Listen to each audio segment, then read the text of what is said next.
Hi, this is Ronald Johnson, your life coach, mentor coach, and what I do is I help people that are tired of who they are and where they are in life.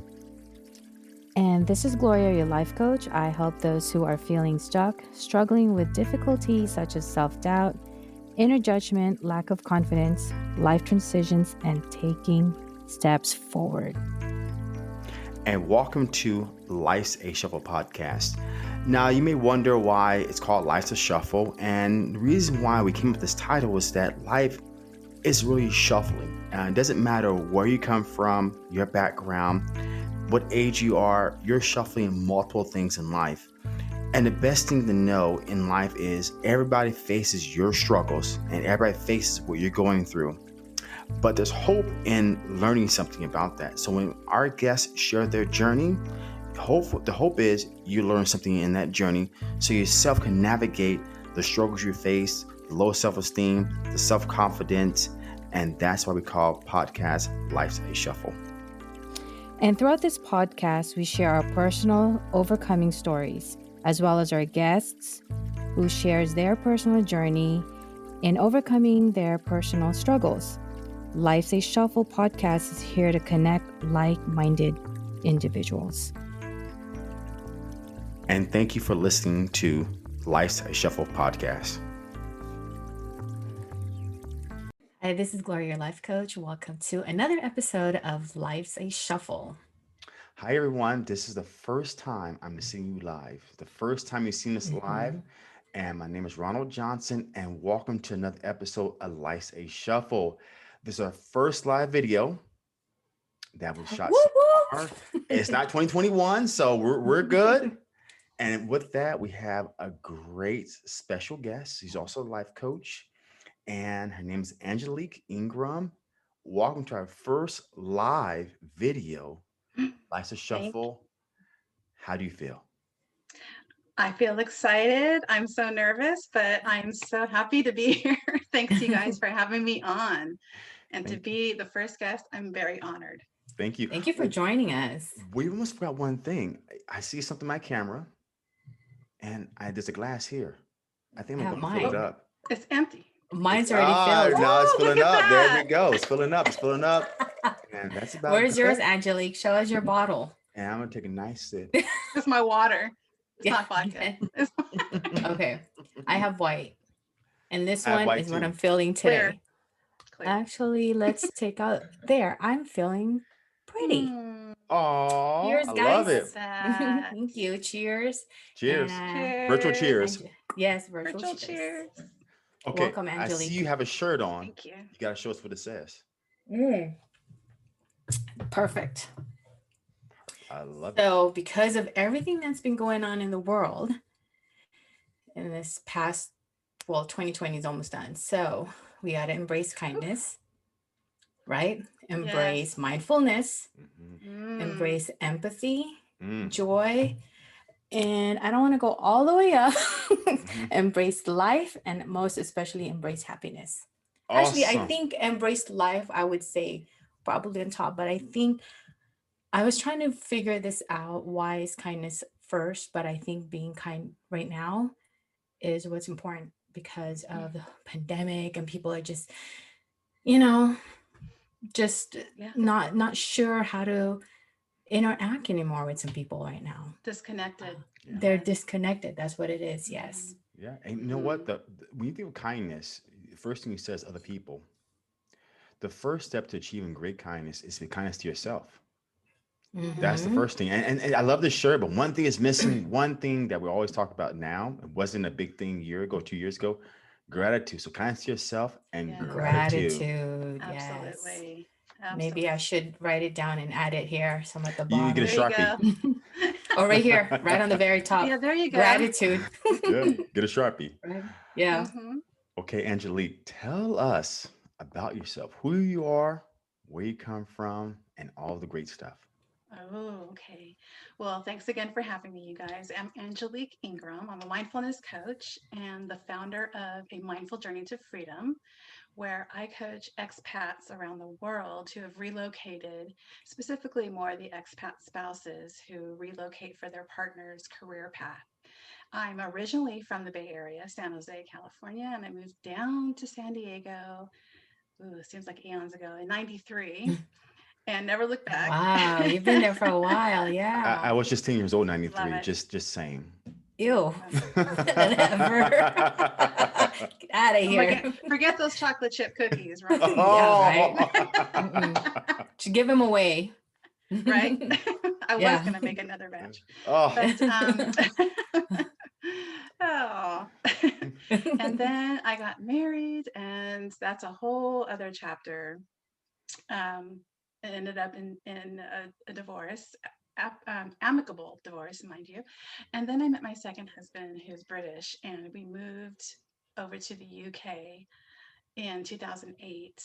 Um, and that was quite of a whirlwind for me because we were living here in San Diego and here in our home, and he had been offered a great business opportunity, which he was already overseas. So he had to be there immediately. So that left me and the dog to pack up the house in like 30 days and get Oh, overseas. wow. Yeah. So Yeah. I was packing up the house, and then we were going to rent it out while we were gone because we were going to be gone for about a year or two at the most. Right. Well, um, so that was a bit of a stressful, experience, trying to get the house sorted out, getting Hmm. pictures, getting it listed on for the listing, the rental listing. But me and my Chihuahua made the transition safely, and yeah, so it was quite a transition. Yeah. So and that was in 2008, and then what was supposed to be a couple of years ended up being about a decade. So Oh, yeah, wow. on and off. Yeah, I would travel back and forth to San Jose to care for my mother who was sick. And it wasn't, usually the transition went well for me in the beginning, and then toward maybe about almost a year later, I started having these feelings of loneliness. Started feeling a bit of resentment really towards my husband because he was traveling into the city, working his new job, interacting with his colleagues and making new friends, and I had yet to make my own friends. I was in the small countryside of England, and the social culture is very different Mhm.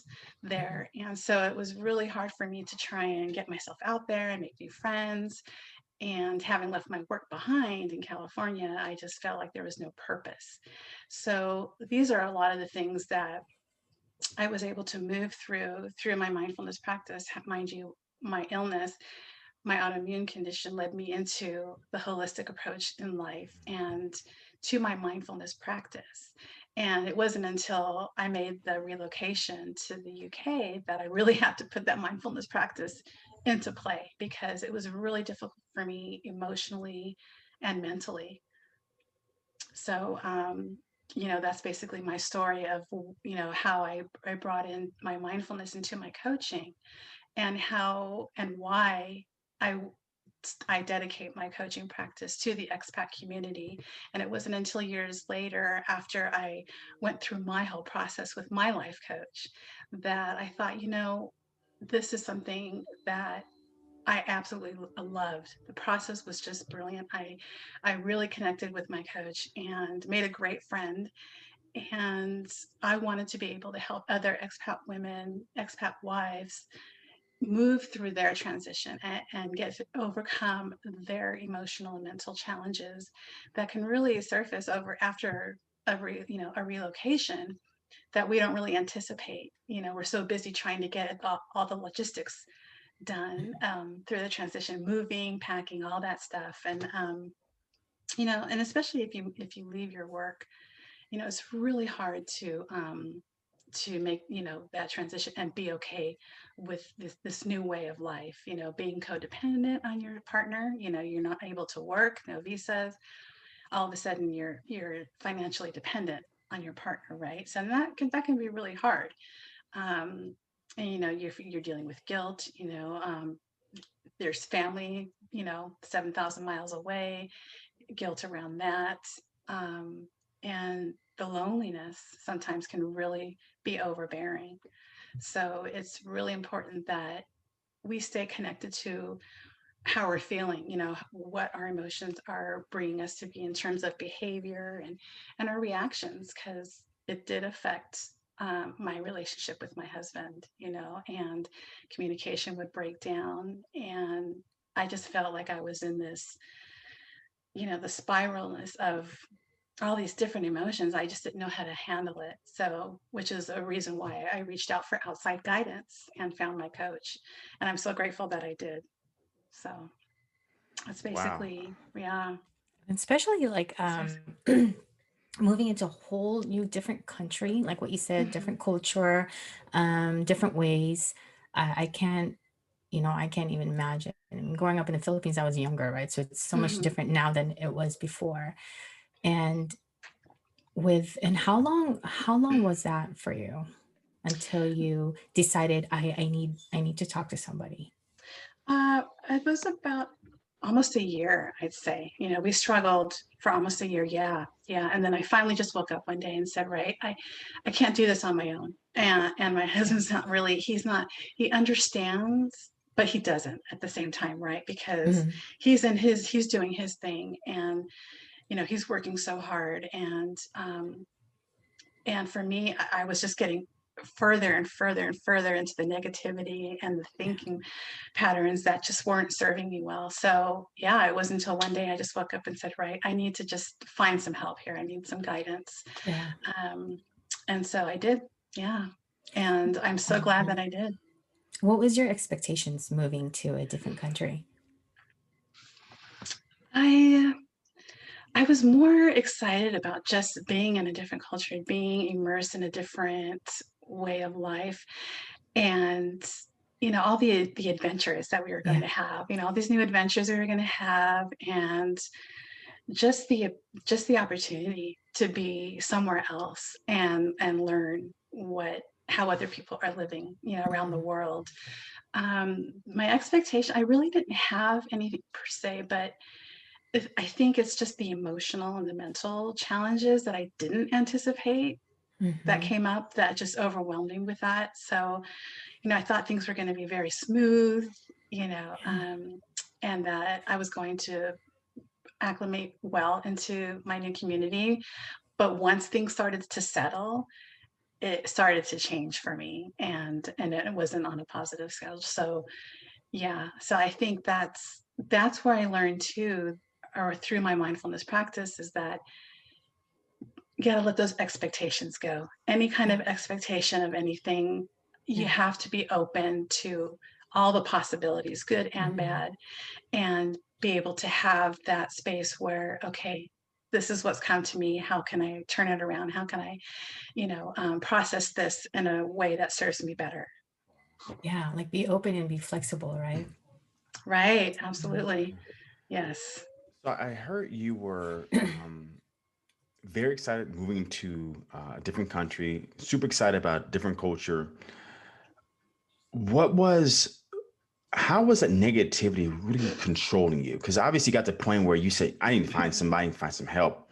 Was it a slow creep, or is this all of a sudden it's compounding? Um, I think it was a slow creep. I think it was, as the days went on and on, it was hard for me to get myself out of that mindset, out of these thought patterns that were just driving me crazy in the end of the day, the judgments, the blame, um, and things like that, the resentments. It was overwhelming for me. And I knew that I was going down rather quickly at that point. So that's when I decided that, I needed to seek the outside guidance. Wow. You know what? It's very humble and very awesome when you say to yourself, okay, I done read the books, I done the work. Okay, I need some help. Mhm. Hmm. And since you're a coach now, you hired a coach yourself too when you were going through this this time. Yes, I did. Is there a reason why you hired a therapist? Or sorry, a reason why you hired a coach and not a therapist? Well, I was actually looking for a therapist. And then when I found this gal who happened to be here in San Diego, oddly enough, and she was an expat, she had lived the expat life as well. And Oh so when wow. I found that out, it was like, okay, um, this woman, and we connected right away on the phone, because she really got me. She really understood what I was feeling because she's been there. Yeah. Right. So, and she practiced her practice was also through mindfulness. And that's what I love too most about what our work together was like. Um, so yeah, I was looking for the therapist in the beginning, but when I found her, it was just like, okay, what's this life coach, thing? But it didn't really matter. I just knew that she was going to be the one to guide me out of it, through our connection. And I think that's so important too. I think you really have to connect, on a personal level and emotionally with the person that you're working closely with. Mm-hmm. And you have to have that trust. And if you have that intuition, you trust that intuition and that impression of that person, it makes it even more powerful, the work that you're about to embark on. So, I so agree. yeah. Yeah, that's Hmm. so true. I agree. You have to have a certain chemistry with the person you're talking to. And I think not only that is also knowing that, you weren't alone in that when someone else had already Right. also gone through it. So having a Right. coach that knows what it was like to be in that same Hmm. place as you are, I think Hmm. that really helps a lot because they understand it and they understand it without judgment. Absolutely. Yes. And that's so important as well. You want to be able to feel safe with that person, and that you can confide in them and you can say anything Yeah. without that judgment, or blame. That's Yeah. awesome. So, listening to you right now, what I'm hearing is that you went through a traumatic experience, but it helped you find your purpose in life, which you really enjoy doing. Hmm. Oh, So, absolutely. how did that experience really find where you are right now, or define who you are? I think, I think it just brought me to a whole new awareness. I was able to really tap into what makes me feel right, and how I react onto those feelings. So, as you go through your mindfulness practice, and it's a everyday practice, it's a lifetime practice, Mhm. right? We're Yeah. always learning, Yeah. but I'm glad that it happened because I was able to really come out from it even that much stronger. And Yeah. with a whole new self awareness, with a whole new consciousness of what life is about, and Yeah. how I can create the change, and how to go about that, the way I need it to be, and live in my own truth, and, live according to my own beliefs and values. Because so many of us, we grow up to, live for others, their other beliefs that we have been conditioned by, as we're growing up, whether it's Yeah. our family, our parents, and it's just so liberating to be able Yeah. to just, be free and just do what you want, say what the things that you want to say, practice the Mhm. things that you want to practice without the fear of being judged, or without the fear of upsetting somebody or disappointing someone else, because at the end of the day, we're all responsible for ourselves. So Yeah. So when yeah. you were able to when that feeling came up for you Hmm. of feeling liberating, happy, and just being free, when you felt that, what was that like for you? What was that feeling like for you? Oh gosh. It was just a happy feeling, it's just Yeah. peaceful. It's just a real peaceful feeling. Mhm. And contentment with how things are, Yeah. learning to just be with what is, whether it's good or bad, and being able to still feel the challenges of life. 2020 has definitely done that for all of us, Mhm. right? I mean, we're Yeah. sitting every day and Yeah. something new, right, that we have to Yeah. process. And Yeah. we've had so much overwhelming information this year. And it, to be able to just sit with that and cry if you have to, and Yeah. scream or argue your point or whatever, that's okay. It's all Yeah. okay. But learning from that, okay, learning from how our how we are reacting to that, and how we can, change what we feel might be, wrong, or a failure or whatnot. But I think it's just being able to sit with those emotions and feelings and move through them, learn from them, but letting them go in the end, and moving forward.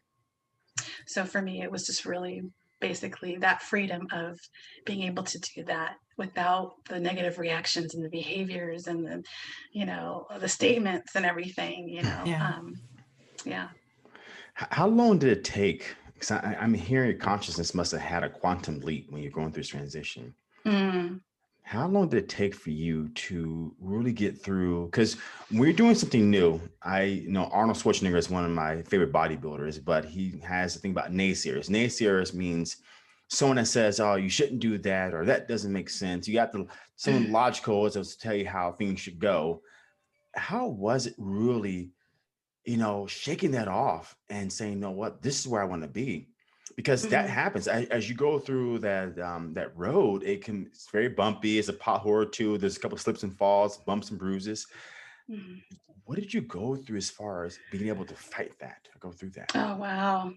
Through so much, really, Ron, because especially through, my relationships, it's just, I was so influenced by my older sisters. I'm the youngest of five. Oh, And wow. yeah, and, so the dynamics, it's like, how do I say this? So the dynamics are so different because I'm so much younger than they are. I'm 18 years younger than my oldest sister. She was moving out of the house when I was moving in. So Wow. it was Yeah, like, that's a big gap. Yeah. I can so see that. yeah, they're all much older than I am. And so that in itself is like, okay, we butt heads on a lot of things, right? So, but I looked up to them, and their perspectives on things were just quite different, and how they behaved with society, and just the judgments, and things like that, the darkness, I should say, I guess. I knew that I was appeasing. I was living to appease them, to get their approval, and that journey, Ron and Gloria, was just uh, so long. I Yeah. mean, I was in my 30s, I guess, when I got sick. And then my whole transition into my mindfulness practice is like, wow, I have so much work to do here. It's hard to stand your ground and to really live your own truth, because people don't understand that. My sisters weren't Yeah. understanding my process. They weren't understanding where I was going and where I wanted to be. For them, it was like a betrayal to them. So they Wow. disconnected from me. Wow. We didn't talk for a long time, because it was like I was giving up on them, in their Yeah. eyes. um and that was okay. It was hard. This is something I work with my coach as well, is getting over that sadness, the feeling of the hurt, and finding peace with, okay, this is just the way it needs to be right now. I'm on my own journey, and I have to continue on that, and they're on their own path, and they Yeah. need to work through that. And so, mind you, a few years later, one of my sisters took me out to lunch one day, and she said, I noticed this peacefulness, this happiness around you, and I want some of that. Oh, I want Yeah. some of that in my life. What are you doing? Yeah. That you're finding this new peace. I wasn't reacting anymore to them. I wasn't reacting to the drama anymore. Um, I was letting it go. And that for me was liberating as well. That was Yeah. just like, oh my God, I can't believe I just, I didn't Yeah. react. I didn't do that. I didn't say this or that and the other thing. All right. I'm not letting that hurt get to me anymore, Yeah. and it just is, Yeah. and so they're noticing that, and that's, Yeah. and I love that, because I want that for them, you know. the people that are closest to That's you great. are, yeah, it's great. The people close to you cause the most harm. You think your Oh sisters yeah. would celebrate with you, your parents, everybody would celebrate, okay, you're trying something new, Right. versus it's rejection. Oh, well, it comes down to a couple of different things. when you grow up in a family of a household of five or more, whatever it is, even a single child, people have shared belief systems. And what happens in your case, you got a shared belief system. So once you step down and says, well, wait a minute, I may not have the shared belief system. I may be doing something different. They're like, whoa, whoa, whoa, wait a minute here. Where do you think you're going? You think you're going to Right. leave us here? No, you're not. And you can hear the egos, the puff of pride, especially if your older sister, 18 years older than you. She didn't want to say her, I guess, 2 cents. This way things should go. You're not doing the right thing. What about your future? What about this? What about that? Well, I'm going to die one day and I can't think about what you want me to think about. I can think about what Mhm. I'm going to do. Because what you're saying right now is I'm at the verge of a quantum leap myself. Mm, And I think maybe I've told you before, you heard about, I grew up Jehovah's Witness. mhm, And my parents were Jehovah's Witness. They're baptized, which is like, the highest thing you can get outside a few other things. And once I realized there was a difference between organized religion and spirituality, now I'm saying to myself, wait a minute here. Because my mom is very helpful with adding, I call it the sugar. We get to have a conversation about something. Uh, when you think about going back to Keenan Hall is a reference to church, if you ever heard about that. Here comes a little salt. Do you pray? Salt. Man, when we're talking, here comes the Bible scriptures. And it's cool. At this point yeah. now, I got to, because let's say I lied about something. She asked me the other day, do you celebrate Christmas? And I said, no. Okay. The truth is, yeah, I put up a tree, I gave away presents. That's the truth. Doesn't mean I believe in Santa Claus or whatever. It just was a way for me to connect with people. Mhm, But now I'm realizing I gotta start just owning my power, Mhm. just like you had to do. Because Mhm. part of this podcast too is showing how you did it. Even though it may be religion in my case, and yours is your friends, or not friends, your family members. But you got to now say to yourself, wait a minute, what do I really want? Is this the really the mm, truth? Because Mhm. for so mm, many years being Jehovah's Witness, you're told this: the world's going to end. Don't be a part of the world. Everybody's going to die. You got to follow God's principles. So we have this belief, like a filter. Everything's going to mhm, die around me, so I'm going to die anyways. And we may maybe be a part of a new order. The idea is, if you die now, you be part of a new order. If you survive and you're not in good things with Jehovah God, you will also not be part of a new order. mm, But a lot more research is not done. And being a Jehovah's Witness, growing up that way, there's only one way of looking at something. This is the New Testament. That's the only Bible we follow. There's so many avatars and great people out there that we're really, really not looking at too.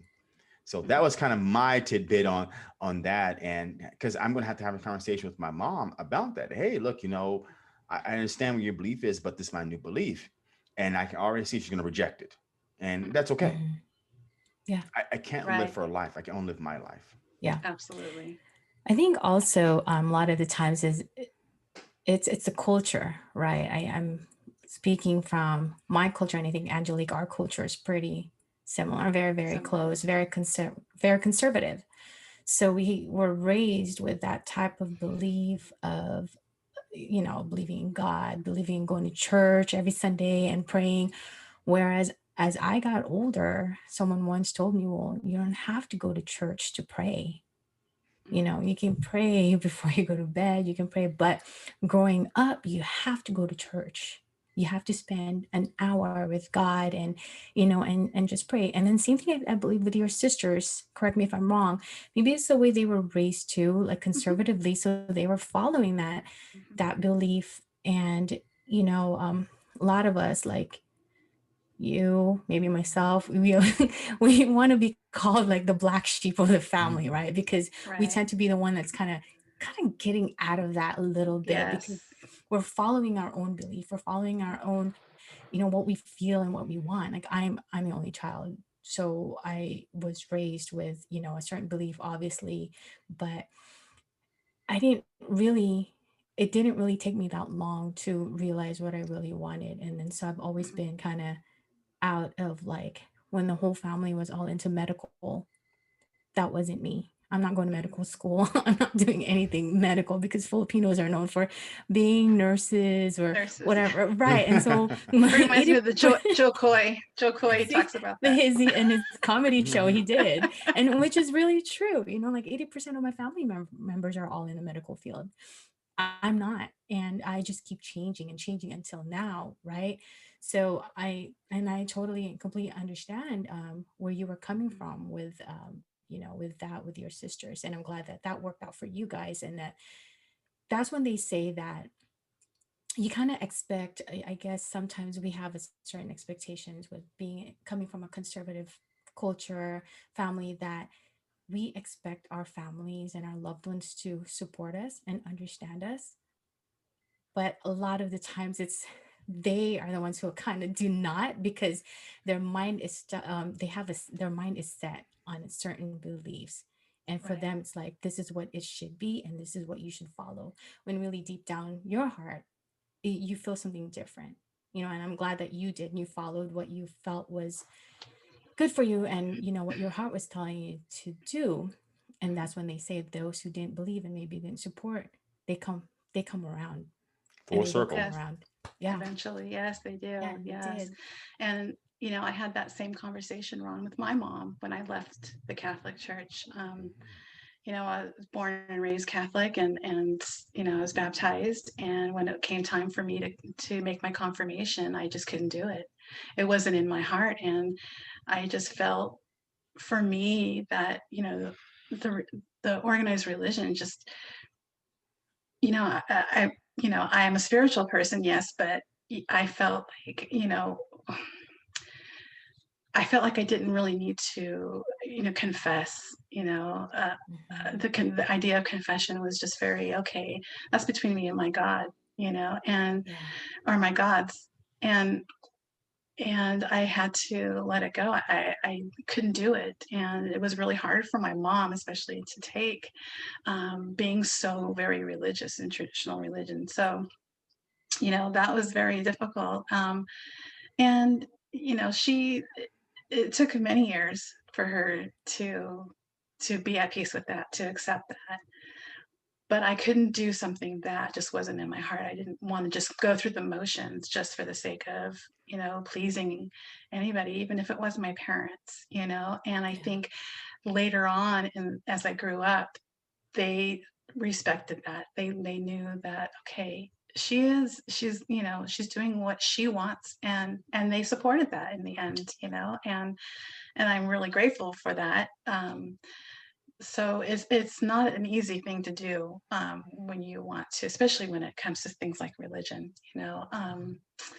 If it I still have, I meditate and I still pray and I still do certain things, along Yeah. the lines with Catholicism.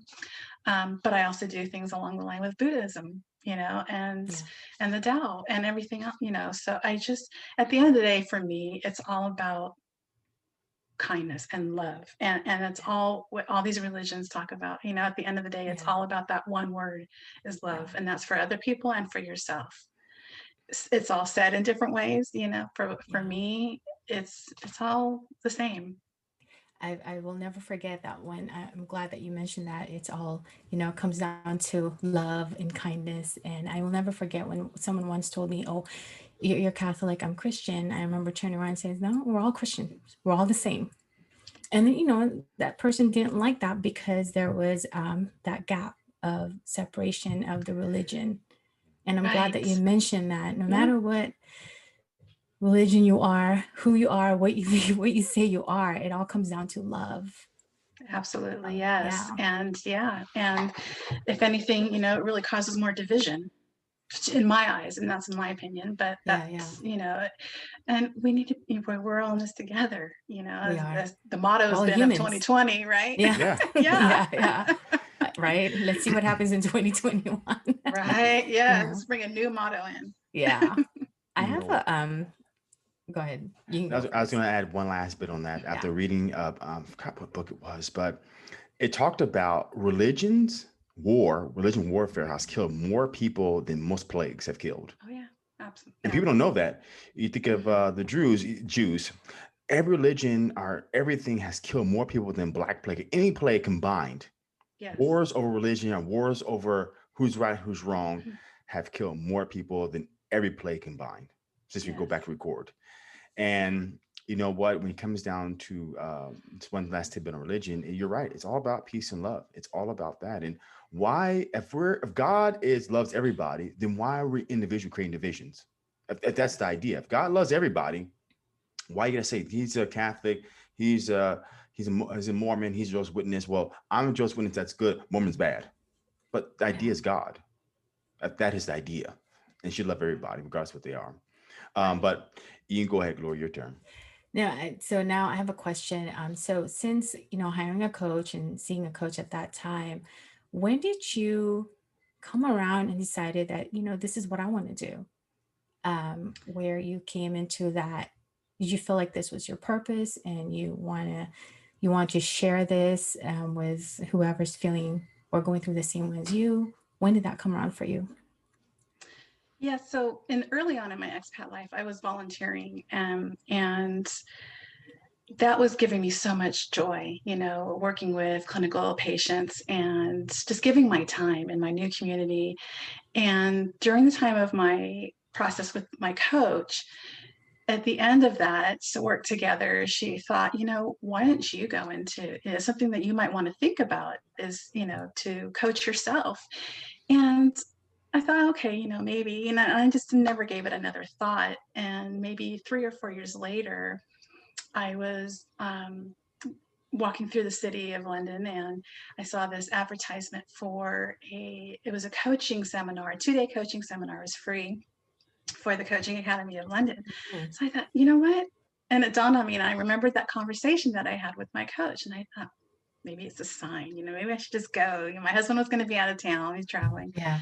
So I went, and I absolutely loved it. I just the connecting and trying to really guide people through their challenges. And I felt, I left that seminar and I thought, this is it. This is what I need to be doing. And I need to be doing it for the expat wives, the people like me out there, leaving their countries, leaving their work, leaving their family and friends behind to support their partners.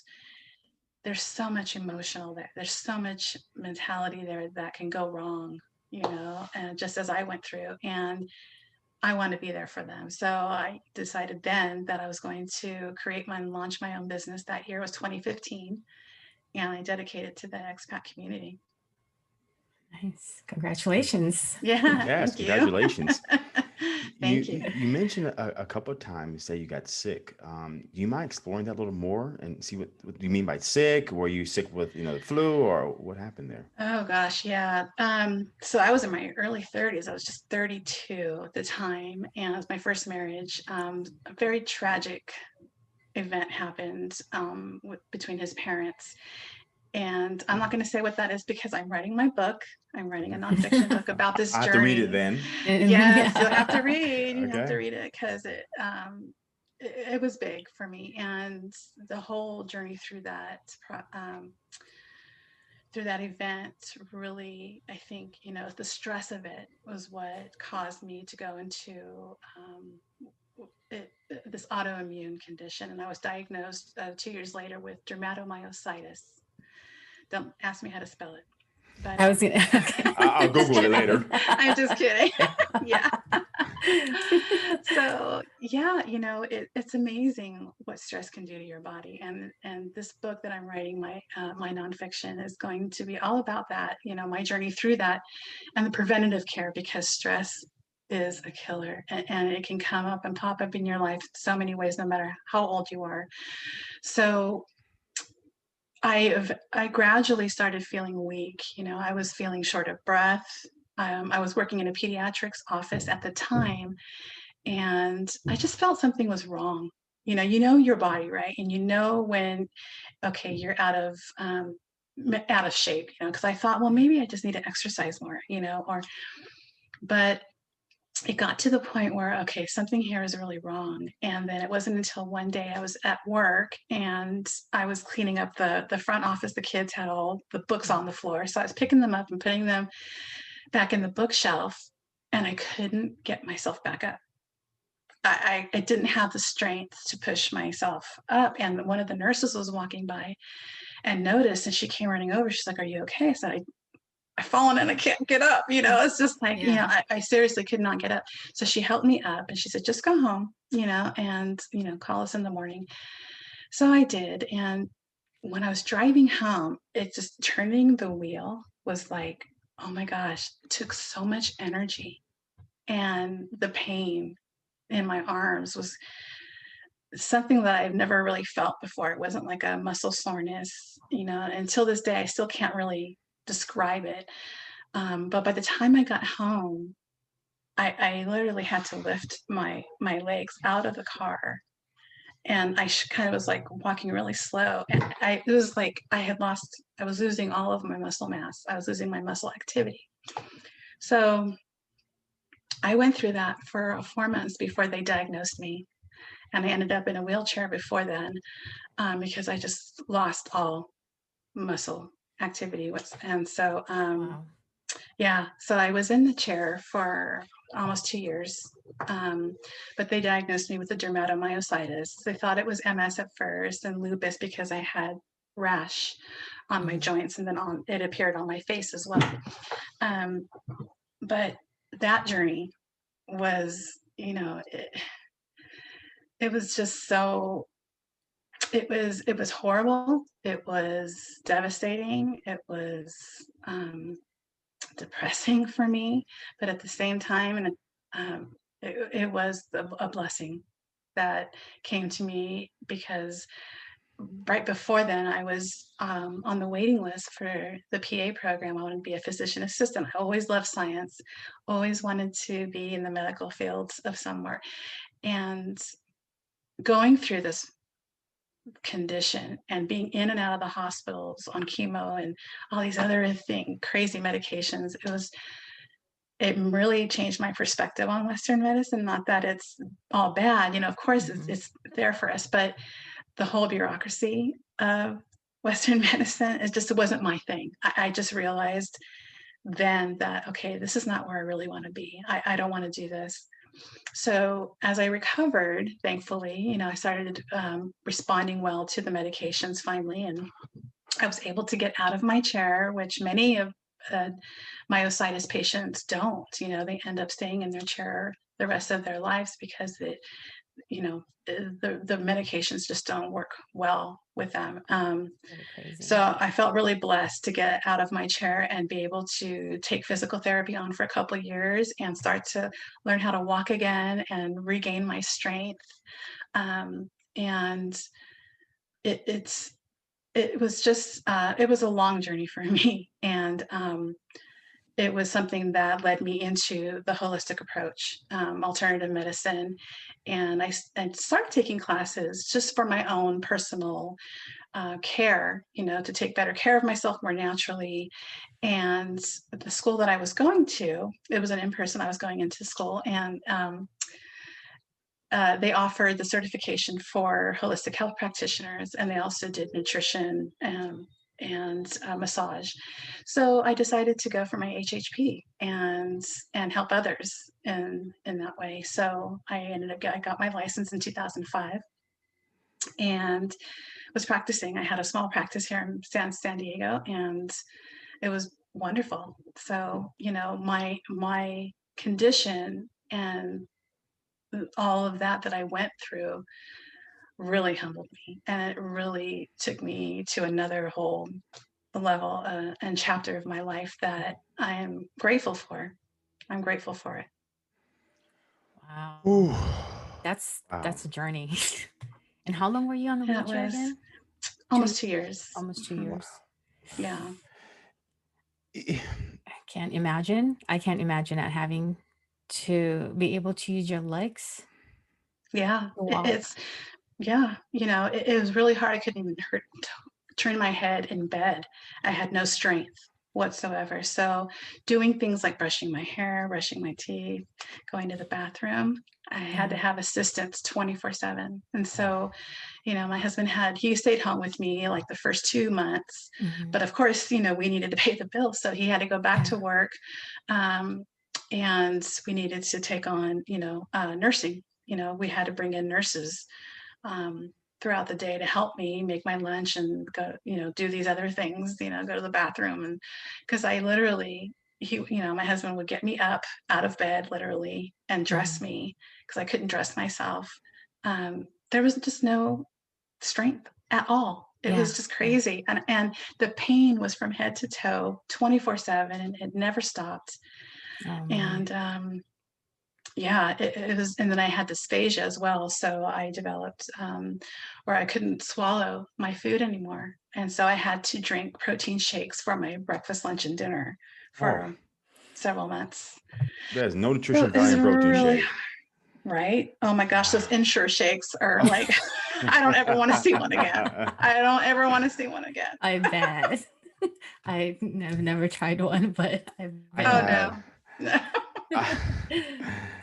have two questions for you, and they're going to be two parts. I'll ask them two questions first, then you can answer which one you choose. First one, I need to know from my own personal knowledge. Did you have to take medication for the pain? Mm-hmm. Okay. Yes. So the first question being, did you get addicted to medication? The second one's a little more out there of what you said earlier about Western medicine. Do you feel that you're making yourself sick from stress that's what causes the disease to come on, or was it hereditary? Okay, I'll answer both. Yes, Okay. I did take pain medications, but I did not get addicted to them, thankfully. Awesome. Okay. Yeah. But the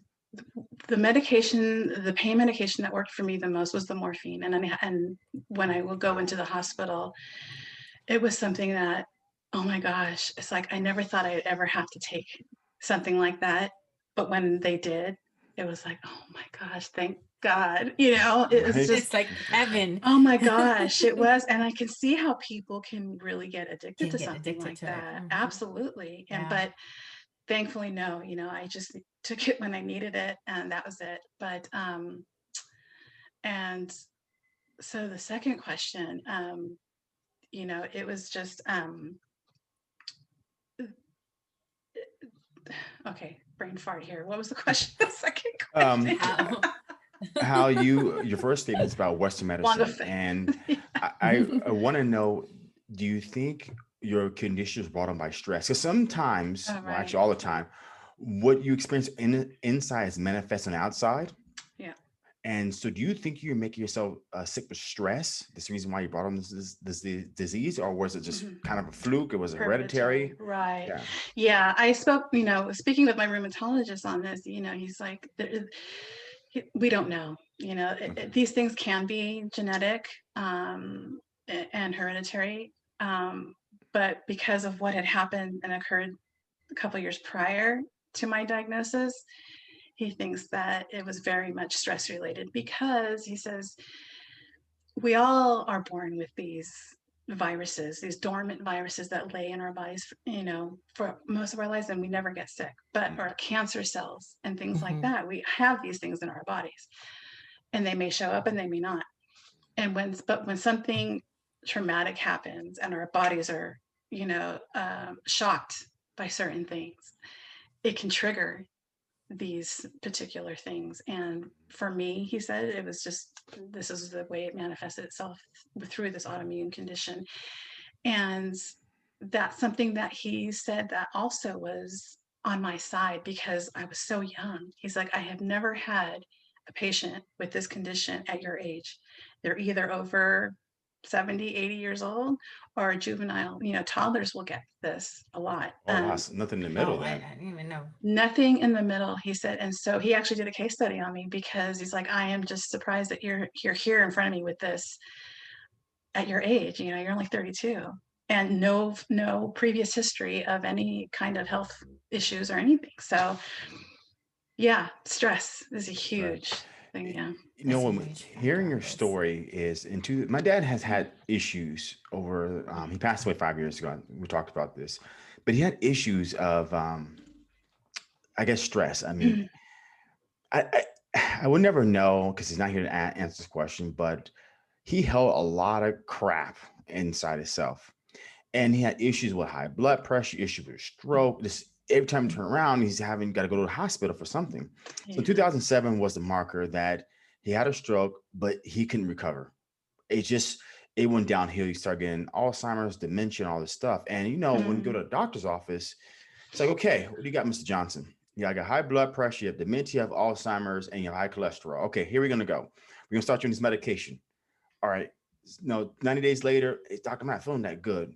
Oh, okay, it's a blood pressure medication, inactive cholesterol medication. Okay, hold on. Let's now give you a higher dose of this and lower that dosage. Come back, doc. You know what? I think it's my dementia medication. So he's constantly pumped full of this medication. Mhm. And I always believe in my heart. So what happened? He had a business, and I remember I would make fun of him, my sister and I. And now I look back like, damn, I should have done that. For first thing, my dad could not use the restroom.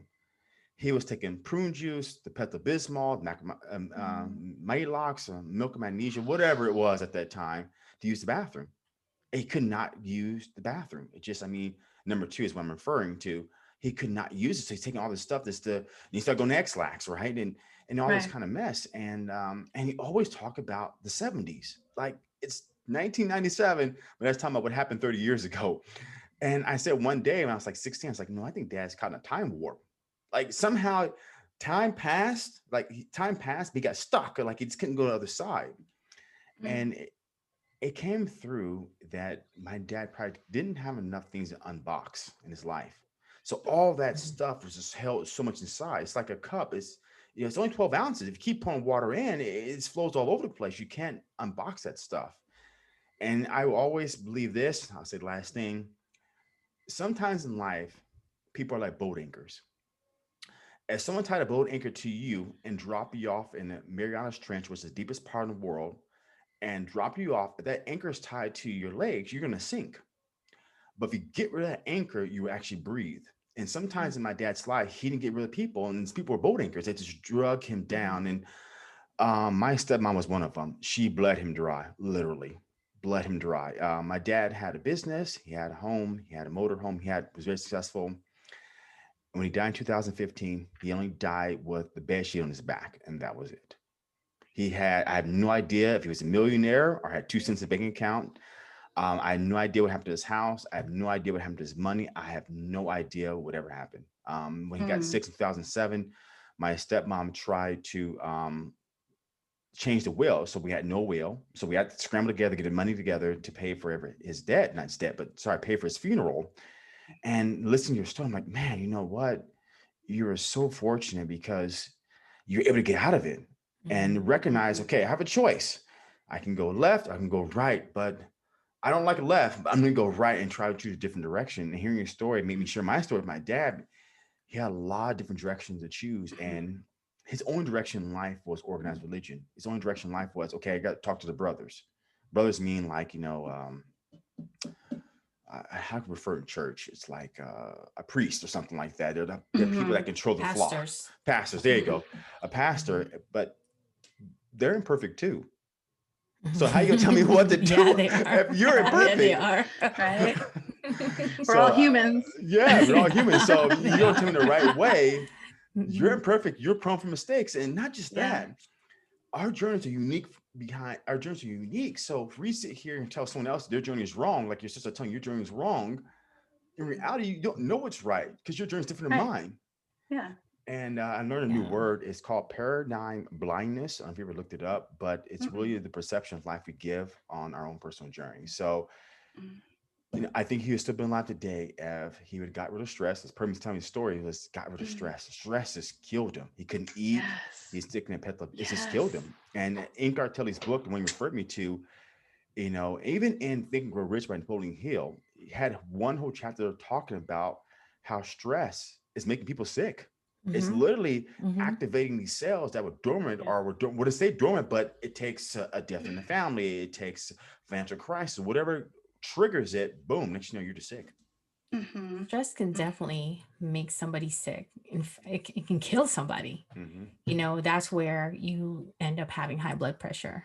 Yeah. That's when all kinds of stuff starts happening to you, Right. and depression. And then next thing you know, there's people. They're just they feel like people who go through so.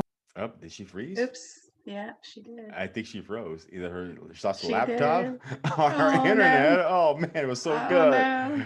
That's okay. We'll keep talking. Maybe she'll be able to log back in. Yeah, she'll come back in. She'll come back Um, in.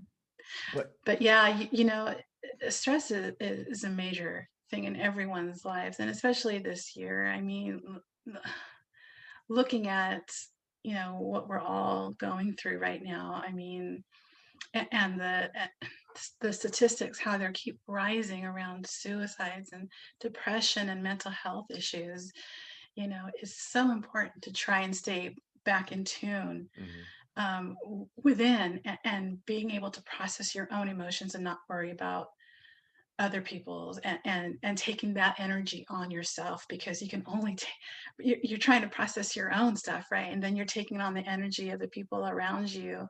That could be even more powerful, and yeah, it could all lead to sickness, mhm. illness, and it's just it's a powerful thing, very It's powerful. very powerful. And you know what I read a long time ago? It's the meaning we give to stress too. Stress means nothing as a word, but we give a lot of power. It's almost We do, we powering do. us more than anything else. So it's you know what, Hmm. nowadays I really focus on what can make me happy and relinquishing that stress, Yeah, because recently my sister was a director of a company.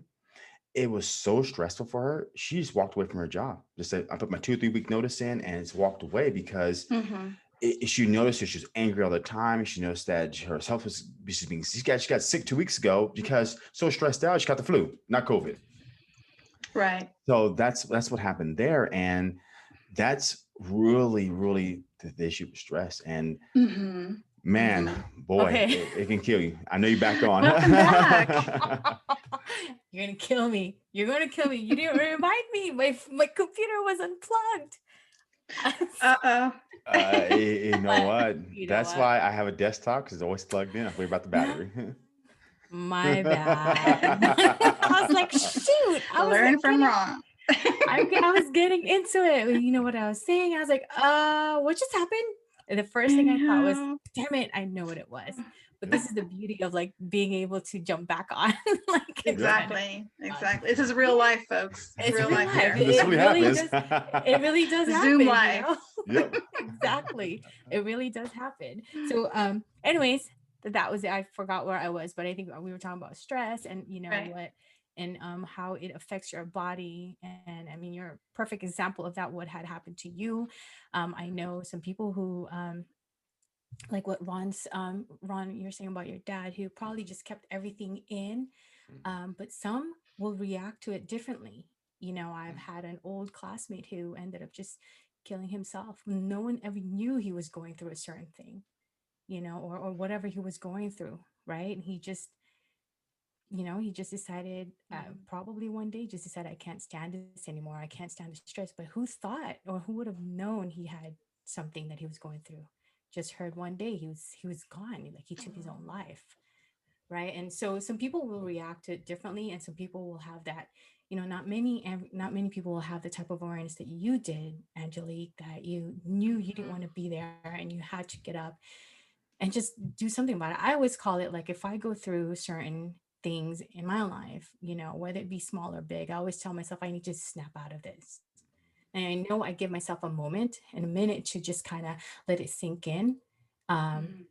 and then after that, I never, since with this whole new awareness, I never let myself go through it so much more, like any longer than, you know, a day or two. But I know I need to get out of it and snap out of that. But and I do have a question now. So after being in on the chair for almost 2 years, and recovering and all that, and then one day, you know, you were able to get up and start walking again. What was the recovery like for you? Oh, that was tough. Um, wow, that was really emotional for me. I remember vividly, like it was yesterday, when my husband had taken me to my first day of physical therapy, Mhm. and I go in. I had a really great therapist. His name was Mark, and he rolls me in, and he says, "Okay, we're gonna start with these, 5 pound weights, and we're gonna start rebuilding your strength." I couldn't lift it. And he's like, okay, let's go down to 3. Let's go down to 3. Okay. Couldn't lift that one either. And I started to cry. Yeah. And he couldn't believe that I didn't have the strength to even pick up a 3-pound weight, and I don't think he didn't really know what was coming, with my condition, because he's never worked with anybody with that before. So he was really shocked. And he said, okay, we're just going to take a breath here. He's like, we're going to call this a day. He's like, I'm going to go do my research. I'm going to go do my homework. And when you come back, we're going to get to work. Okay. So, that was really hard for me. But, from that point on, it was a very slow process, very slow, because I really had to start from nothing. And it was long. And even after the 2 years, of course, with insurance, you're 2 year, you're only allowed 2 years of physical therapy. Yeah. But by then I had enough strength to where I could go to the gym, and continue my therapy there on my own. And actually they had these gyms called Curves. It was for women only. I remember that. Yeah. I was like, oh my God, I want to go to Curves. That. And it's like a circuit. It's a circuit training, but it's all resistant training too. So that was perfect for me, because, I could only do what I could do. I couldn't lift, any, weight training was just out of the, picture for me. So it was perfect, and I did that and continue on. I'm still not 100%, I still can't really do a sprint or anything like that, but unless maybe I was telling my husband the other day, I said, maybe unless a lion was like after me, I could probably whip out a real quick sprint. That's one way to test yourself if you can. I said, if something was chasing me, okay, I could probably do a sprint, but it wouldn't last very long. So it was a long process, but as you see me here, I've just been so blessed and grateful that I've come out from that and remission still and doing great. Yeah. Can't even tell. You look so wonderful. I know, you look great. Yeah.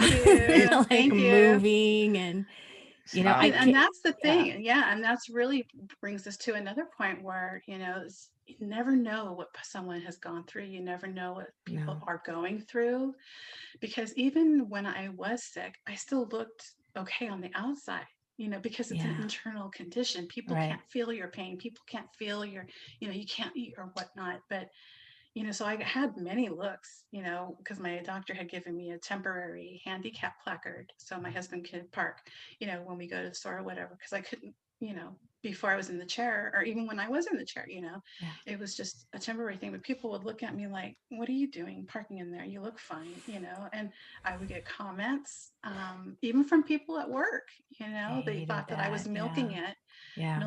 And so that was another lesson that I was learning through this whole process, was that, okay, people, what, they kind of shaft what they don't understand.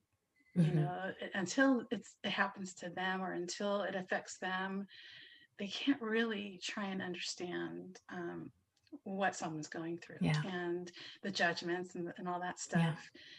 It was just profound for me. And so that was another lesson that I was able to move through, during my sickness. And that's why we say you can't really judge a book by its cover. That's because what you see from the outside is not exactly what's inside. And a lot of the times, if you're going through something and you don't really want to show it, because you want to have a certain feeling of like, I'm happy. You want to go out and get some fresh air.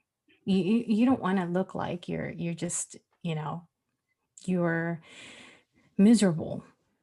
You're out there because you want to be happy, but deep down, somebody could be dying deep down, and we don't know that. Right. Hearing you and how people judge you, wrote you off, it makes you infuriating right now. I'll tell you why infuriating. This is reason why I'm going to become a motivational speaker. I'm doing this podcast, life coach, is that our ego is faced with one side of power and know what it knows when it doesn't know nothing. So, Angelic looks great. She's milking the clock. She's trying to stay at home. All these things that you're hearing behind your back, not one person says, hey, I see, is everything okay? Hmm. We don't take the curiosity approach. We already write things off because we think we know when we don't know jack shit about Right. anything because we not live in those shoes. So that's what makes me infuriating is that here they're writing you off. Anybody would not say, hey, hi, yeah, I want to be in a wheelchair for 2 years. Sign me up. Yeah. Hey, I want to not be able to go to the gym and lift 2 pounds. Hey, sign me up. Nobody wants to be Yeah. signed up for that. So Right. why are you going to judge someone else for what they're going through without asking curiosity question? Or hey, how you doing? I see you walking a little slow, or I see your handicap plaque. Is everything okay? You need some help. Then it'll open up a different conversation instead of people looking, oh, she's nothing's wrong with her. She's fine. No, I was a victim of that. Sorry. I was a person that judge. We all probably have done this one Oh time in our yeah. life. We see someone parked in handicap.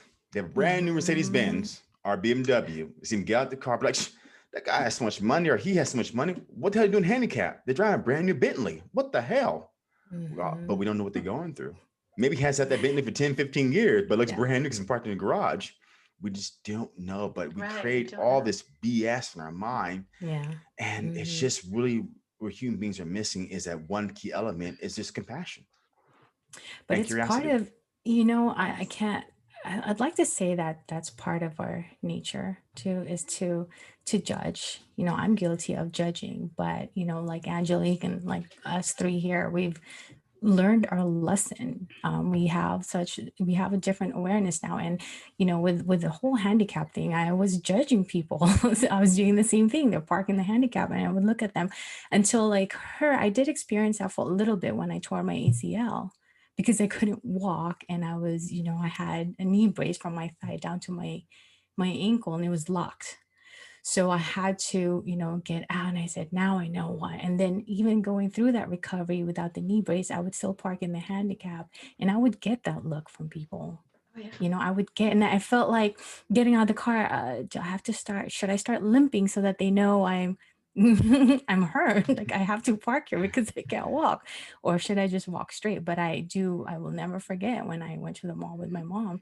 I parked in the handicap, and there's a guy who was parked in front of me who literally was staring at me from when I parked and when I got out of the car, and I walked away with my mom. He was just looking at me like, Wow. he's giving me this certain Yeah. look like, why is she parked here? She's not handicapped. Yeah.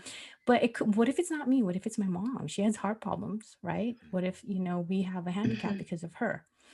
And, and also going back to your story of being in a wheelchair, when, so I can't say I know what it feels like. And I know, what you went through, because when I tore my rotator cuff, I had to get that fixed, and I got a surgery. And then about a year and a half later, then I tore my ACL. I never got surgery for that, but I remember for 8 months with one arm, one hand. I'm left-handed, so I tore my rotator cuff on my left hand, and I had to learn to do a lot of things on my right hand, which was very, very hard. And it was hard. And then my left leg was out for almost 2 months, and I remember asking myself, I wonder what would be better, having one leg or having one arm. And I remember Mm. asking myself that question because I said, I don't know, what it would be like. Because for me, I'm left handed. I have really had a hard time with my right. I had to learn everything with my right. And even just putting my hair up, I had to have my boys like put my hair up for me sometimes Mm. because, I want my hair up. It's just always on my face. Yeah. Yeah. But, and until one day, so I do UJAM, and I saw, so How UJAM is fun. a fitness, you know what that is. And until one day there was a special UJAM session. I think it was like a 90-minute one, and there was a lot of instructors. And I remember looking through the very front of the gym, and there was a lady in a wheelchair. She was UJAMing in a wheelchair. Wow. I mean, like she was moving her wheelchairs, and you know what? I That's cried. amazing. No, I That's really amazing. did. I cried when I saw her. And I couldn't wait till the end of the class to talk to her, how she inspired me. Because here I was complaining, God, I hated having to just only one leg working, or I can't do a lot of things I couldn't do, because I went to like at least a couple of months of depression because I said, I'm done. I can't play volleyball anymore. But with you, what I can relate to is that what I felt with you is that you stayed strong here and you stayed strong here. I think that's what kept you going, and you were determined to get out of that chair and just continue living your life and even better. Mm. I tried, there were many dark days for me, but, it wasn't easy, and I tried to really stay positive and keep the hope, hold on to that hope that I can get out of the chair and respond to the medication, get back to a somewhat normal life. But there were so many dark days when I just didn't know, you don't know the uncertainty, the fear, it all comes down, but that's okay. And it's like all these little things that life throws at us, like your hand and everything there are little messages that are showing us, okay, get in touch with yourself. Yeah. Change your consciousness, change your self-awareness, be more aware of your body, be more aware of compassion to others. There are all these little messages that the universe is throwing at us that we sometimes ignore. We go on judging or we go on blaming, and yeah, we still do that. Sometimes we're human, right? I mean, and this is conditioning. It's not in our nature. I think it's more of a condition that as we grow, because when children, babies are born, it's all love, and young kids are, innately in their power. They just do what they want to do, right? And they don't care the consequences. They just do it. And then as we grow older, it's like we are conditioned to think this and believe that and look like this and feel like that, because someone else feels it, or what the society is telling us and what we see in our TVs and around us. So it's really important, that we listen to these little messages that life's throwing at us, whether it's an illness or, whatever it is, it's a message. You take it on as a message. And and as we all know, that those are the things that will come up, and sometimes we can't help but think the negative sometimes, that those darkness that comes to mind sometimes. But what besides that, what kept you strong to keep going into just recovery?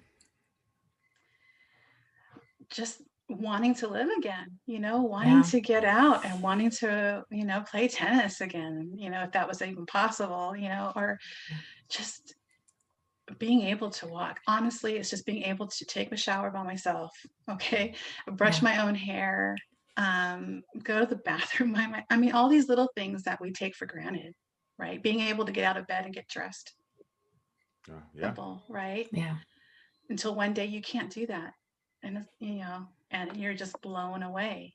Like, what is happening here? So, it really is. And until you get a glimpse of that, what that feels like, or, go through it yourself, it's like, it's hard to understand that. Okay, yeah, we're taking these little things for granted. We're sweating the small stuff in life. We're worried about all these other little things It's that so are, true. it doesn't even matter. It does not matter. Be grateful for the bed that supports you, the roof over your head, and the car that takes you to where you want to go, or whatever. It's just because there's someone out there in the world that wish they had what you had. Right. They wish they had a bed to sleep on. They wish they had food in their stomach. So be grateful for every single thing, regardless, because someone out there wish they had that, and some people don't. Or that they have legs. Yeah. Absolutely. I just read this book, and it's just an amazing book.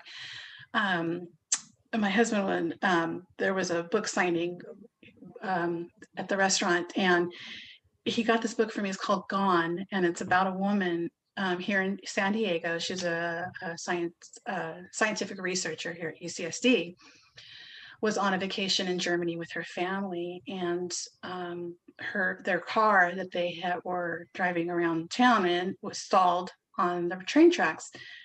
Train was coming, and she ended up losing both legs, and an arm.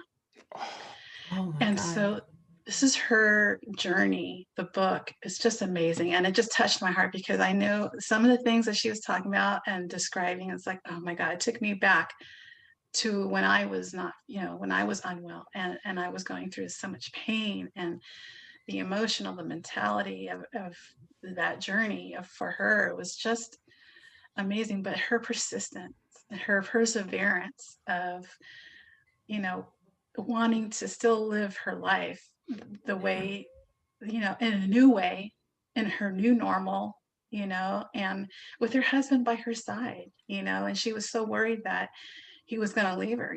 The first thing that she said when she woke up from her surgeries to her husband was, um, I'm okay if you want to leave. And he's like, if you can do this, I can do this. Oh, amazing. And they're True still, love. yeah, Yeah. absolutely. And Yeah.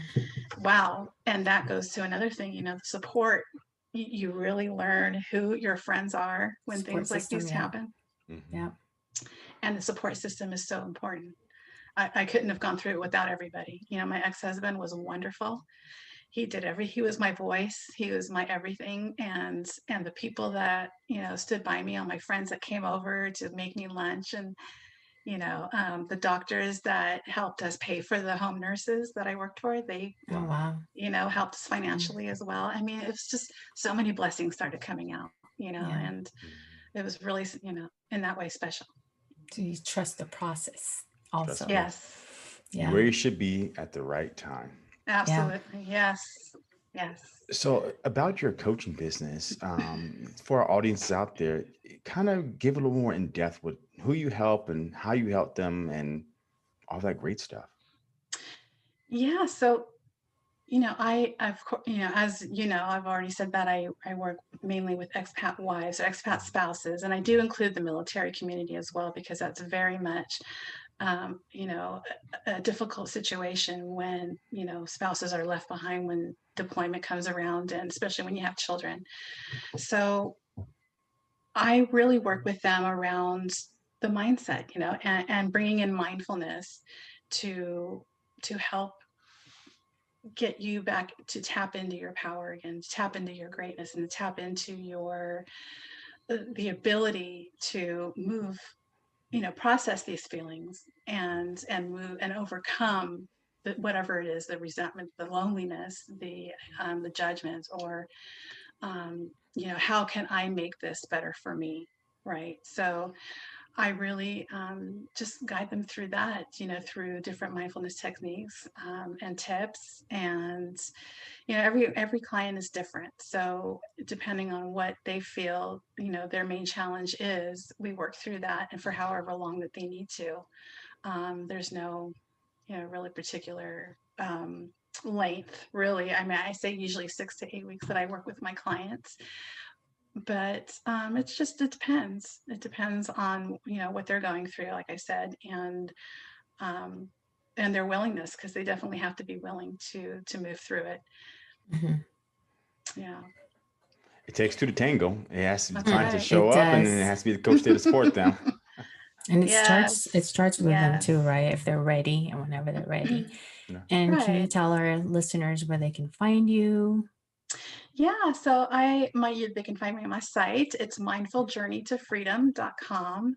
I'm also on LinkedIn, Angelic Ingram, and Instagram as well, Mindful Journeys. So I'm on Instagram all the time and on LinkedIn as well. And you can always just tap in, say Yeah. hi, and, connect with me on whatever, you want to connect on. So I'm always there. Awesome. Awesome. What is Thank you. one thing you would say to our listeners that they will never forget you about? Ooh, Put you on the spot. yeah. Yeah. Okay, Ron, those cookies are definitely gone. Just kidding. How about just cookies with no walnuts in it? I know, right? Yeah. Yeah. Just plain cookie dough. Plain cookie, Yeah. right? No, honestly, I would say just live your truth. Live in your truth. Find Yeah. the capacity to love yourself and give yourself enough compassion to just put everything else aside and do what you want to do what you believe in, and live your life in alignment with those beliefs and values that you hold. Life is too short, and so living in your Yeah. truth is very important. Yes. That's all you got to. Yes, you're so right. I'm so grateful. We're grateful that we've connected with you. You're such a Me wonderful too. person. Oh, You I, really I thank are. you. Likewise, you guys are awesome. You guys are doing such a wonderful job. I love your podcast too, by the way. It's Thank thank just you. you. Thank you. And it was always how we started podcast was we're doing some different things now. We're started. So I want to tell this. We started a Facebook group, Life's a Shuffle. So all our episodes are going to yes. be listed there on Facebook. And also, we have purchased our own domain name, www.lifesashuffle.com. Do not Google it Ooh. now. Do not type it in. It's It's not not quite ready. ready yet. It's in the process. So we're getting it ready now. So we can start our own website, and we're aligned with our purpose and doing what we sticking to. We realize how far we've come. I mean, we're over almost 3,300 downloads. Our goal was this year to get 1,000, but consistency, sticking. The biggest thing people fail in life, it could be business, friendships, marriages, whatever, is they don't stick to their why. And the why is not compelling enough. So our why is very strong, very compelling, that we're going above and beyond just doing podcasts. We're doing the Facebook groups, we're launching our website. Now we're doing a live video. So because our why is so freaking strong, it Yeah. keeps us and gives us energy.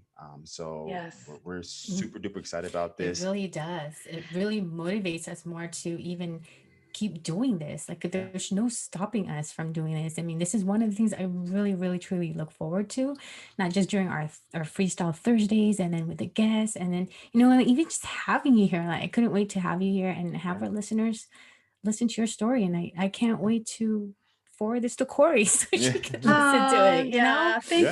you. Thank you so much for the Yeah. opportunity too, because, I try to as well, especially with writing my book. I want to bring more awareness to the Yeah. myositis Yeah. community, because it is a rare disease. And I also want to let people know out there, and not just in the expat community, but just in general, everybody is Yeah. going through something. And Yes. you have to be able to just, if you need it, find the guidance and Yeah. find the right guidance for you. You're not alone. Don't go it alone. No. You know, you got some people out there that know exactly how you feel. So, Yeah. and And this these is, two, yeah. these two are Yeah. great. Thank you. And this is one of the reasons why we created the There you go. I thought to podcast. say that. Yes. Because Go Yes. ahead. no, you go first. Go. You go. No. So one of the reasons why we created the podcast to let our listeners know, let everyone know, we want to make this impact that they're not alone, that somebody else is going through what you're going through, and we understand, and that's what we're here for, and why we created the Facebook group is now we want our listeners to be engaged with us. We want to hear from you, Yeah. and then so we can That's just, great. yeah. Love it. You hit the nail right on the head when you, Angelique, talked about our why story. That's why we get started. We're not different.